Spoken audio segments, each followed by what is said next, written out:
Olá, sexto ano! Hoje vamos falar sobre verbos irregulares. Mas afinal, o que são os verbos irregulares? Como identificá-los? Vamos aqui conhecer um pouquinho sobre esses verbos. Verbo. Primeiro vamos aqui relembrar o que é verbo. É a classe de palavras que expressam uma ação, um fenômeno da natureza ou um estado. Ação, aquilo praticado por alguém. Fenômeno da natureza, né, os fatos que acontecem na natureza, chuva, vento, né, chover, relampejar, ventar. E ou estado, nosso estado emocional. Né, estou feliz, estou triste. Quanto à forma, o verbo pode ser regular ou irregular. Para eu conhecer o verbo irregular, primeiro eu tenho que saber o que é um regular. Verbo regular é aquele que não sofre alteração em seu radical, nem em suas terminações quando flexionado. Já o verbo irregular sofre essas mudanças. Mas o que é radical? Os verbos são formados por um radical mais uma terminação. As terminações são diferentes, conforme as flexões em número. Vamos lembrar então aqui o que é número do verbo, que é singular e plural. E flexiona também, ele muda em pessoa. Vamos lembrar aqui as pessoas do verbo. Primeira, segunda e terceira pessoa do singular, eu, tu, ele. Primeira, segunda e terceira pessoa do plural, nós, vós, eles. O verbo também flexiona em modo indicativo, subjuntivo e imperativo, em tempo passado, presente e futuro. Então, aqui vamos conhecer um pouquinho do radical. Radical é o elemento mais importante de um verbo, pois é onde fica a essência do verbo, o seu significado, o que se entende do verbo. E vale ressaltar que essa parte do verbo nunca muda, ou seja, é invariável. O radical é invariável. Eu tenho aqui o verbo amar, que está no infinitivo, né? Notem aqui infinitivo na primeira conjugação, terminado em ar. O verbo amar é a forma original desse verbo. Esse verbo, ele termina em ar, mas notem aqui o radical desse verbo. É o aime.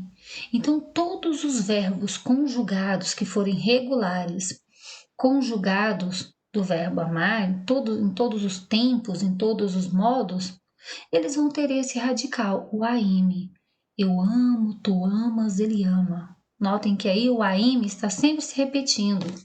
No comer, olhem aqui a forma original do verbo, ó, né, no infinitivo. No comer, eu tenho como radical o coim, o com. Todos os verbos conjugados no presente, passado, futuro, né, do verbo comer, vão manter esse radical, sendo regular. E eu tenho aqui também um verbo da terceira conjugação, que é o verbo dormir, né? Notem aqui, terminado em ir, que tem como radical o DORM, tá? Então, quando eu for conjugar o verbo dormir, eu mantenho esse radical. Conjugar, colocar ele em diferentes tempos, em diferentes pessoas. Eu amo, né? Eu como, eu durmo.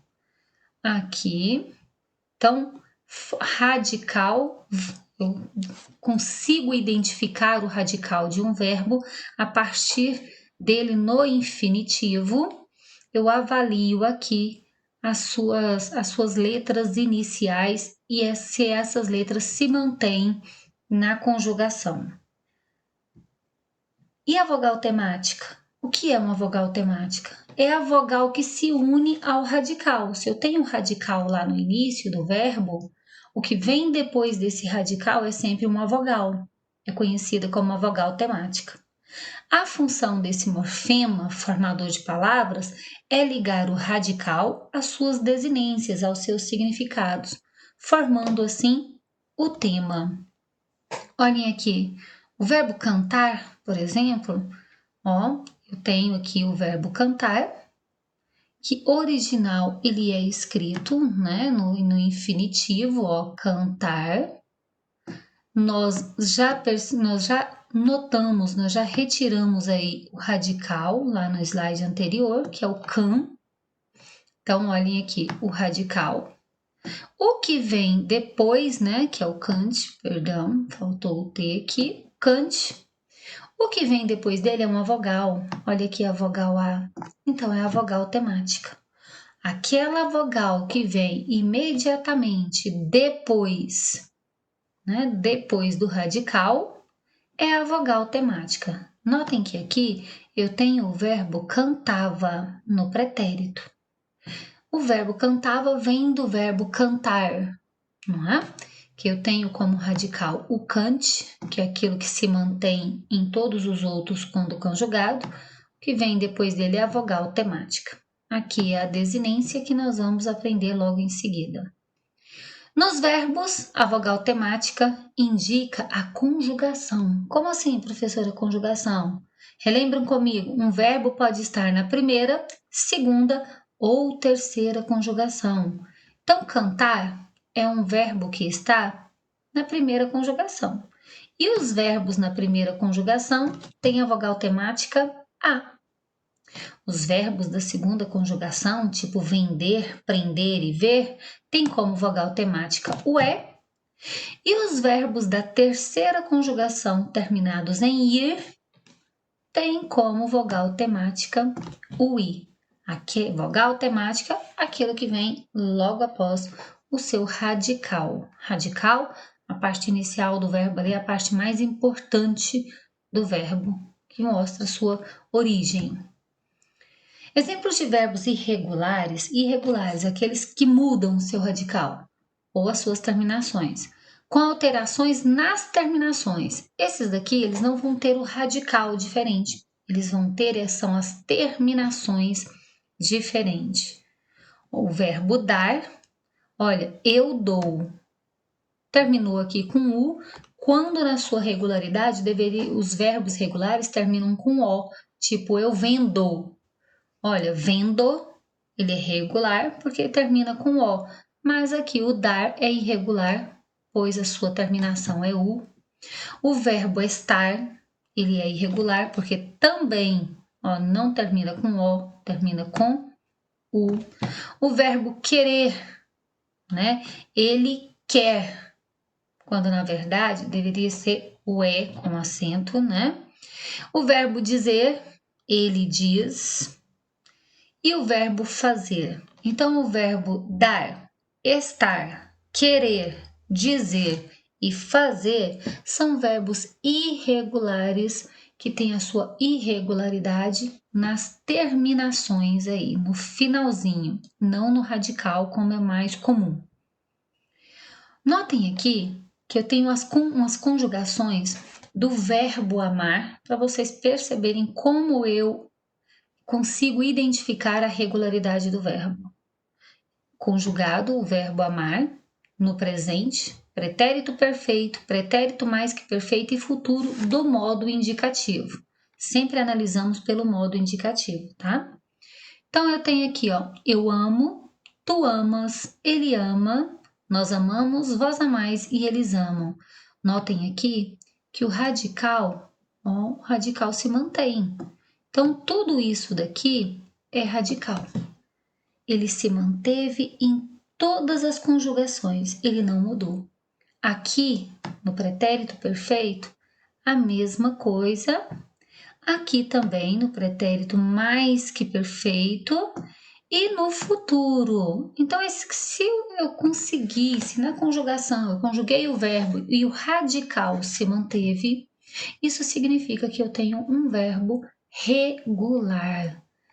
O verbo amar é um verbo regular. Agora notem esses dois verbos aqui. Eu vou conjugá-los no pretérito e no presente, do indicativo. Lembrando vocês, eu dei a dica, indicativo. Eu venho o verbo fazer. Verbo fazer, notem aqui, que o radical é faz. Né? Então, para ele ser um verbo regular, ele tem que manter esse radical em toda a sua conjugação. Notem aqui que logo de início eu já tenho o eu com uma outra consoante, não é verdade? Olha, eu faço, tu fazes, ele faz. Nós fazemos, vós fazeis, eles fazem. Então aqui o faço não está com Z, como é no radical original aqui, no radical, né? Ele aqui veio com C cedilha. Por essa modificação, por essa diferença, ele já se tornou um verbo irregular. Mas, professora, por um verbo só, por uma conjugação só, mas é só um entre tantos. Esse um fez com que o verbo tornasse irregular. O verbo ser, aqui, né? Olhem aqui.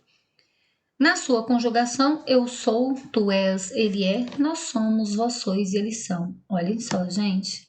Quando eu, ao olhar, eu já notei que ele é um verbo irregular. Olha aqui o radical. Olha aqui as conjugações iniciais das três pessoas do singular. Eu sou, tu és, ele é. Totalmente diferente, não é? É um verbo, então, irregular. Então, meninos, o verbo regular, ele mantém o seu radical em todas as conjugações. E o verbo irregular, não. Basta um ser diferente para ele ser irregular. O verbo fazer e ser são verbos irregulares. Mudou o radical ou mudou a terminação, o mais comum é o radical, ele se torna um verbo irregular. Para eu saber o radical, eu avalio o verbo no infinitivo, né? O verbo infinitivo são aqueles verbos terminados em ar, ir, or, né? Que são os verbos originais, que não tem tempo definido. Ele serve para todos os tempos.